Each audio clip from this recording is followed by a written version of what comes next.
Teacher फर्जीवाड़ा फिर से उजागर, पदाधिकारियों पर निगरानी हुई तेज और एक्शन में दिखेंगे नए शिक्षा मंत्री। नमस्कार, आदाब और दिल से प्रणाम आप तमाम शिक्षक अभ्यर्थियों के साथ, तमाम प्यारे प्यारे साथियों और तमाम शिक्षाविदों को। मैं हूं एसके चौधरी। साथियों, एक बार फिर से मैं आप सभी के समक्ष हाजिर हूं शिक्षा विभाग और शिक्षक बहाली से संबंधित तमाम मुख्य खबर लेकर। इससे पहले कि इसे प्रस्तुत करूं, जिन्होंने अभी तक हमारे इस चैनल को सब्सक्राइब नहीं किए हैं वो कृपया सब्सक्राइब कर लेंगे। साथियों, अहम खबर है कि एक बार फिर से बिहार में टीचर फर्जीवाड़ा का उजागर हो गया है। अब आपके मन में ये सवाल उठता होगा कि बीते कल छुट्टी का दिन था, फिर उजागर कैसे हो गया। तो हम आपको बता दें कि बीते 21 जनवरी को पूरे बिहार में सीटेट परीक्षा का आयोजन किया गया था और तमाम बिहार से 5,58,000 अभ्यर्थी सीटेट परीक्षा में सम्मिलित हुए थे। उसी क्रम में पटना के बीडी पब्लिक स्कूल के अंतर्गत एक नव चयनित शिक्षिका, बीपीएससी शिक्षिका जिनका नाम रिया कुमारी है, वो कदाचार में पकड़ी गई है। रिया कुमारी यूपी के रहने वाले एक अभ्यर्थी के नाम पर, एक महिला अभ्यर्थी के नाम पर परीक्षा में सम्मिलित हुई थी, जिसे पकड़ लिया गया है और उन पर कार्रवाई एफआईआर दर्ज करते हुए कार्रवाई कर दी गई है।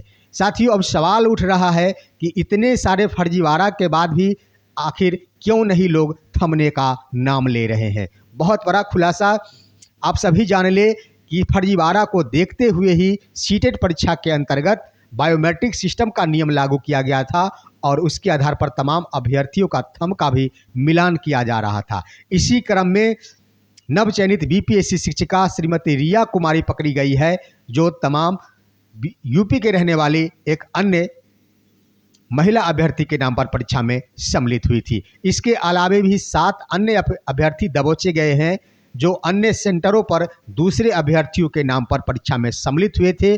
उन पर भी एफआईआर दर्ज कर कार्रवाई की प्रक्रिया जारी कर दी गई है। तो ये अहम खबर।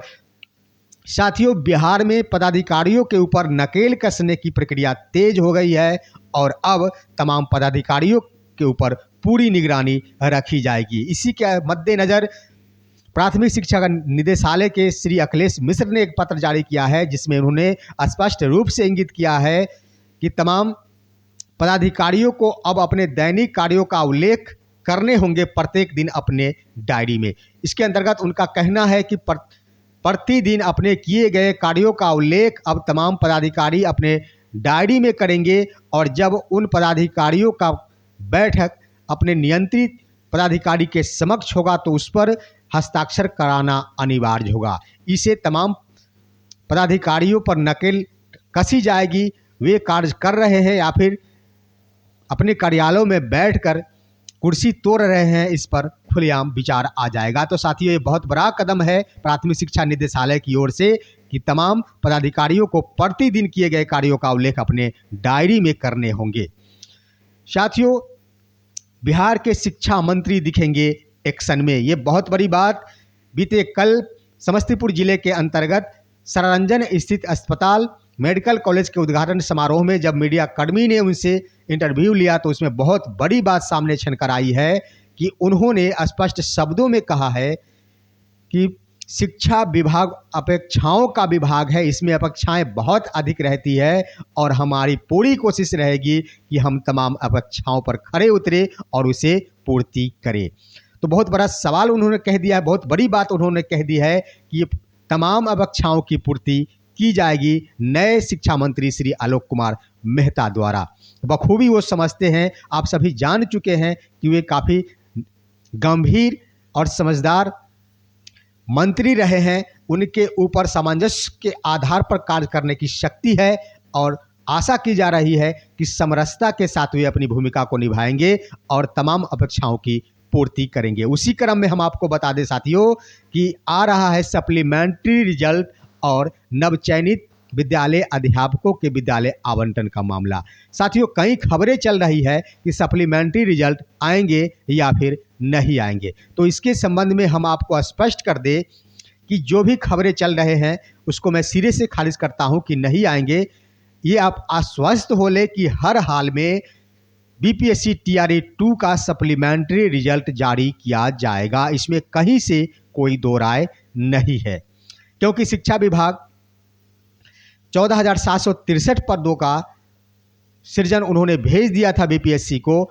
और दूसरी बड़ी बात कि बीपीएससी ने तमाम अभ्यर्थियों का आवेदन भी मांगा था, किन्हीं का कोई शिकायत है वो भी ऑनलाइन उन्होंने मांगा था, जिस पर अभी तक कार्रवाई नहीं की गई है। तो इस आधार पर कहा जा सकता है कि इन आवेदनों पर विचार करने के क्रम में ही सप्लीमेंट्री रिजल्ट जारी किया जाएगा। तमाम अभ्यर्थी आश्वस्त रहे।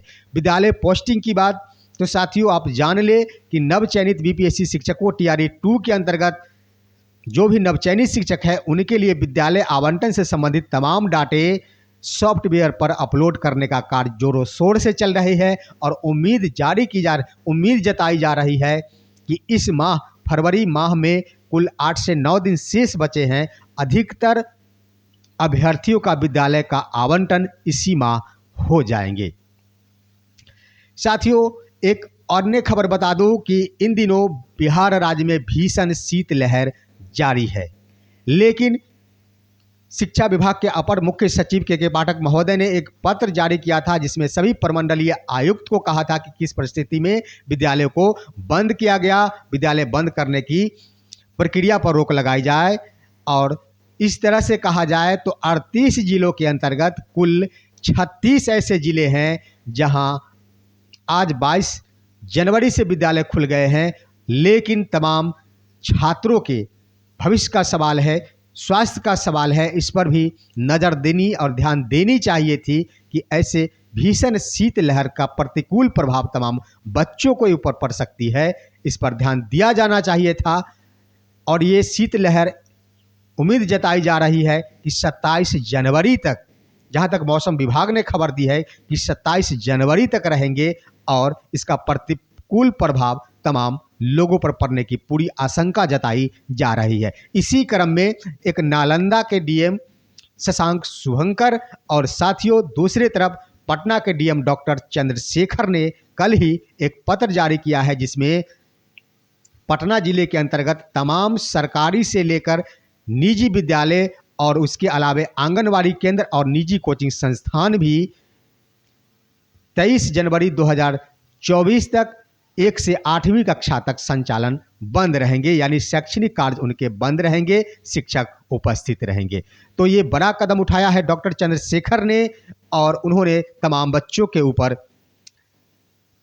के भविष्य और स्वास्थ्य पर ध्यान देते हुए एक अच्छी खबर, अच्छा आदेश उन्होंने 144 धारा का प्रयोग करते हुए किया है। तो ये अहम खबर थी साथियों। और इसी तरह आप बने रहे। एक अन्य खबर बता दूं कि बिहार में नियोजित शिक्षकों के 72,168 शिक्षकों के फोल्डर गायब मिले हैं और इसके ऊपर भी प्रक्रिया चालू कर दी गई है। निगरानी विभाग से संबंधित 72,168 शिक्षकों के जिनके फोल्डर प्राप्त नहीं हुए हैं उन पर निगरानी की प्रक्रिया तेज कर दी गई है और चाहे जैसे भी हो फोल्डर मांगने की कवायद शुरू हो गई है। आप जान लें कि ये निगरानी विभाग से जांच से संबंधित कार्य 2015 से ही चल रहे हैं। आगे देखना है कि ये कब तक चलते रहेंगे। तो साथियों ये थी आज की मुख्य खबर। आप हमारे इस वीडियो को लाइक कर आप इसे अच्छे से कमेंट के साथ अपने साथियों के पास शेयर कर देंगे और हम आपको फिर मिलेंगे आपके साथ अगले समाचार, अगले बुलेटिन के साथ। तब तक के लिए कहते हैं जय हिंद, जय भारत दोस्तों।